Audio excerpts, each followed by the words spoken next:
Nandito kami ngayon sa Tinaw Cafe. Nandito kami sa Tinaw Cafe. In-order ko ay milk tea. Nag-crave ako ng milk tea. Tapos sabi niya, may masarap na milk teahan dito daw. Pero frap naman ang in-order niya. Isa lang kami. Okay, sa milk tea ate. Hindi naman pala siya mahilig sa milk tea. Yan. So at least may bago tayo natutunan or na-discover na place. And may pastry din sila. This is banana bread. And this is cookie. Nag-tissue yan. And this is the cookie. Parang ganito yung gawa ko. Joke lang. Isang piraso. Yan. 49 lang to. 49 lang din to. Ito nasa 90. Ito 150. Very affordable.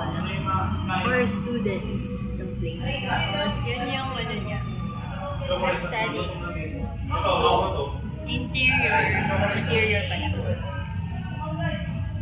Ayan. Okay, so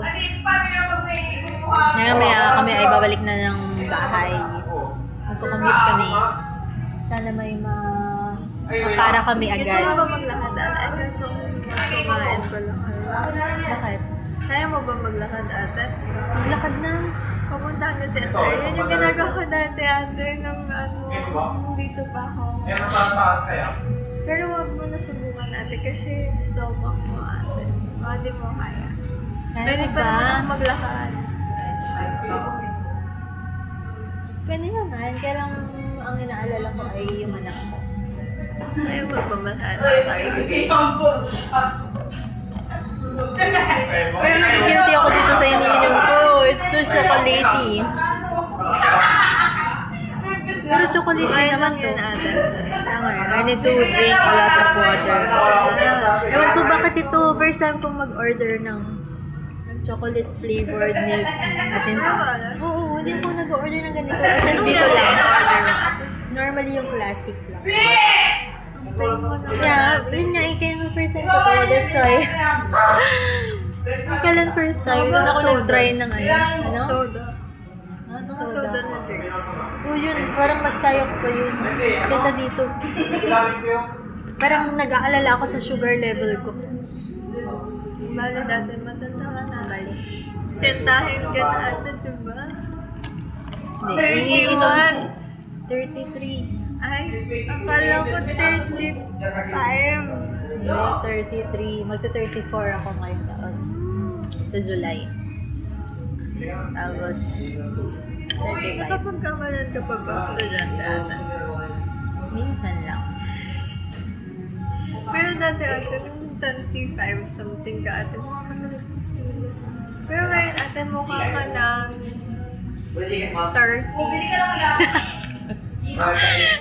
At least 30, hindi 32. I got sure na because of life and all its stressors.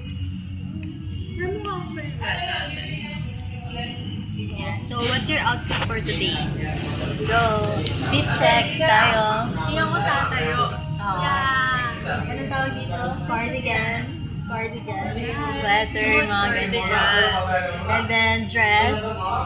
And then pants. Okay. And then the accessories are... Okay. But I don't have any earrings. Earrings. And then the necklace. Oh, it's clover. For life. And for me naman, it's t-shirt and shorts and sleepers. And that's all, thank you. And I have earrings pala at saka wedding ring. It's giving married life. It's giving married life and it's giving single life. Bali naman ate, student pa ako eh. Yeah, student pa siya and you need to... Bye!